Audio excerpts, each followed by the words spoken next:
Bom dia, irmão e irmã. Vamos começar mais uma escola dominical, mística, profunda, é, espiritual, né? Nosso sentido é espiritual.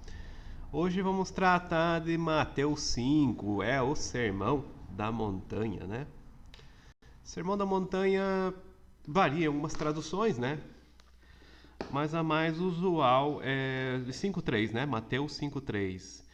Bem-aventurados os pobres de espírito, porque deles é o reino dos céus. Bem-aventurados os que choram, porque eles serão consolados.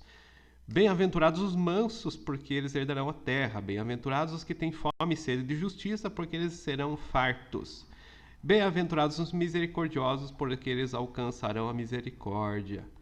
Bem-aventurados os limpos de coração, puros de coração, né? Porque eles verão a Deus. Bem-aventurados os pacificadores, porque eles serão chamados filhos de Deus. Bem-aventurados que têm sido perseguidos por causa da justiça. E bem-aventurados sois quando vos injuriarem. Alegrai-vos, né? Então, é Cristo nesse sermão aí, né? Jesus. Alguns veem aqui uma lição psicológica, né?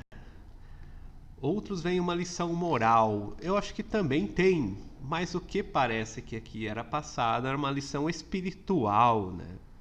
Qual é o sentido espiritual dessas bem-aventuranças? É isso que a gente tem que fazer a leitura, né? Ah, no Antigo Testamento não tem nada que bate. Tem sim, tem uma coisa que bate aqui no Antigo Testamento, lá em Salmo 37:11. Ó como é que é bonito Salmo 37:11. Mas os mansos herdarão a terra e deleitarão na abundância de paz. A paz aí é Shalom, né? Shalom é Deus, como eu já falei nos meus livros bíblicos, né? Lá em Bíblia Cabala, Bíblia Tradição Oral e outros livros, né? A palavra Shalom se refere a Deus, né? A paz. Então aí, pobres de espírito, né? Eu já falei dessa situação que é uma tradução que alguns falam que foi acrescentada, era só pobres no original. E depois, por algum problema social, alguma coisa, eles colocaram esse espírito depois, né? Legal que Humberto Roden já explicou, já falei aqui, pobres pelo espírito são os que não cobiçam o desordenamento dos bens terrenos, nem quando os possuem, se deixam por eles possuir, gozam de grande liberdade de espírito e de coração, mesmo no meio das riquezas da terra. Vocês conhecem algum religioso, líder religioso que não se aprenda bens terrenos, a riquezas? Então eles não são bem-aventurados aqui, ó, porque os que não cobiçam os bens terrenos, né? Então, aqui no Roden também já deu uma tradução, um sentido mais próprio, né? Mais próximo desse sentido espiritual. O que parece que eles queriam, o que Yeshua, né, Jesus queria ensinar, era a busca do reino espiritual mesmo, né? Então esse reino espiritual nos daria essa alegria. É uma alegria no Senhor, em Deus, né? Em oposição ao mundo. Porque o mundo tem o Senhor desse mundo, tem o maligno, né? Então o maligno desse mundo. Então a gente vê que tem essa dualidade. E aqui nas bem-aventuranças está bem claro, né? Ora é tristeza, ora não sei o quê. E outra hora tem uma bem-aventurança por esse sentido dual, né? A gente sai do mundo da dialética, essa dualidade,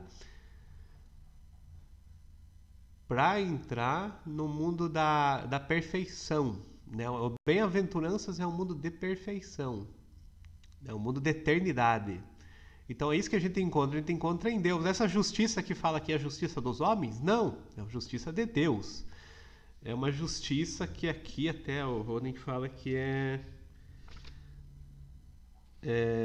santidade, né? A justiça em sentido bíblico é santidade. A ética na Bíblia é santidade. Né? Por mais que nós temos ética cristã, deontologia cristã, né? A gente pode fazer uma psicologia, né, cristã, mas não é isso que eles querem ensinar aqui. O que Yeshua, Jesus, quer ensinar a nós é um sentido espiritual, é o reino, né? Essa é a bem-aventurança. Né? Então é um sentido diferente do que geralmente as pessoas falam. né? Ah, mas está tudo na fé. Tá também, mas não é uma fé, né, aqui, é uma fé espiritual, é do outro mundo mesmo, né? Que as pessoas assim, ah, eu tenho fé que vou comprar uma casa nova. Isso não é a fé que Jesus está falando aqui. Na verdade, existe todo um desapego, né, aos bens terrenos aqui, né? Tanto é que larga tudo que você tem, né? Muitos perguntaram para Jesus: o que, que eu vou fazer? Eu já cumpro os 10 mandamentos, ou os mandamentos, a lei, né? A Torá. Era simples, né? Deixa tudo que você tem e me siga. Né? Deixa o que? Os bens, né? As propriedades e tudo. Então alguém vai dizer: não, isso é comunismo, né? Mas aqui é comunismo cristão, então. Né? Então esse é o sentido literal, né, do Novo Testamento ali, e o sentido espiritual, né? O literal que fala bem-aventurados os pobres, né? E o espiritual que vai falar desse reino, desse mundo espiritual aí, dessa gnosis, né? Esse conhecimento superior que nos levará até essa verdade, né, do Evangelho. Ah, mas lá do Salmo 37:11, né? É assim, nas Bíblias antigas, esse Salmo 37 era dividido em letras hebraicas, do Aleph até o Tal, né? Então, alguns dizem que esse versículo se liga ao Val. E aqui na Peshita tá letra Zain.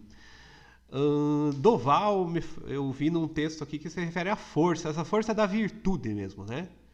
Então é a força da virtude. Então, à medida que você vai procurar o reino, vai buscar o reino, que seria esse primeiro estágio, porque esses 9 estágios, ou estágios aí das bem-aventuranças, são o caminho, são esse trilhar espiritual nosso, né? Nessa senda, nesse caminho cristão.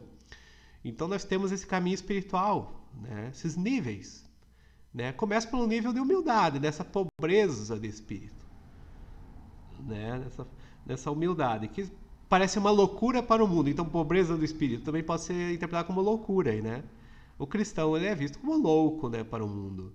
Né? O mundo procura riquezas, o mundo procura poder, procura prazeres, né? E o cristão está fora disso, né? Porque Jesus, né? Muito pelo contrário, nos salvou morrendo em cruz, né? Não foi por prazer, nem por riqueza, nem por, né? A situação é o contrário. E daí, assim, é, o cristão não é desse mundo também, né? Ou não é desse cosmos, uma tradução mais complexa ainda. Então, nós somos nem no universo, nós somos do outro né, o corpo glorioso, arrebatamento, tudo isso que é para vir levar no mundo espiritual. Né? Não é nem daqui o negócio mais. Né? Então, a gente vê que esse sentido espiritual aí das bem-aventuranças, ou do Novo Testamento, ou das Escrituras, do Evangelho mesmo, né? Ele é muito claro, né? Então é mais do que psicologia, é mais do que sentido moral, por exemplo, só ético, né? Mais do que justiça dos homens, né? Não é isso, né? Justiça, a humildade que está aqui também, né? Essa mansidão, né? Essa coragem, né? Quando fala manso é corajoso ali, né? Então é o corajoso que está com Deus, né? Então ele tem que ter coragem, né? Tá com Cristo, ele é corajoso. Né? Então, esses sentidos das bem-aventuranças têm que ser repensados e mais estudados, e não meramente lidos, e nem de um modo mundano. Não é, essas coisas não se referem a coisas mundanas, né? Se refere a sentido espiritual, porque muitas vezes o que são os que sofrem aqui? Né? Os que sofrem fazem toda essa obra de luz, essa obra do Evangelho, eles sofrem porque o mundo é contra isso, né? O mundo é um sofrimento, o mundo é terrível, é um mundo de ladrões, de inimigos, de crimes, né? Então a gente vê que o mundo é outra coisa, né? Então aí está esse sentido da dualidade aí das bem-aventuranças e o caminho dessa luz, desse reino e dessa gnosis, né? Que vai acabar libertando disso tudo aí em Cristo, claro. Naquele sentido que nós sempre falamos, né? O Cristo cósmico, o Cristo, ele é mais do que um homem que veio há 2000 anos atrás, ou 1900. Ele é eterno, é agora. Cristo está aqui, né? Nos preenche com essa luz, preenche com esse amor, né? Esse amor divino com essa luz. Tá bom, irmãos? Vamos acabando mais uma escola dominical. Eu ia aprofundar mais, só que demora muito falar de todas as bem-aventuranças, né? Essa dos pobres de espírito já falei algumas vezes, que não significa que nós temos que ser ignorantes para sermos cristãos, ou que o ignorante ele é superior ao não ignorante. Muitas vezes é ao contrário, é um vazio. Nós devemos ser vasos vazios para sermos preenchidos com a luz. E isso é uma lição cabalística básica, né? Se não formos vasos cheios de egoísmo, por exemplo, não podemos ser preenchidos com a luz do Criador, que o Criador é oposto ao egoísmo, né? Na verdade, é o amor ao próximo. Né? Essa é a nossa lei, que resume toda a Torá, né? O amor ao próximo e amor ao Criador. Tá bom, irmãos? Até a próxima escola dominical. Estejam com Deus, abençoados, iluminados pelo Espírito Santo e com Cristo aí, Yeshua, né? Até a próxima.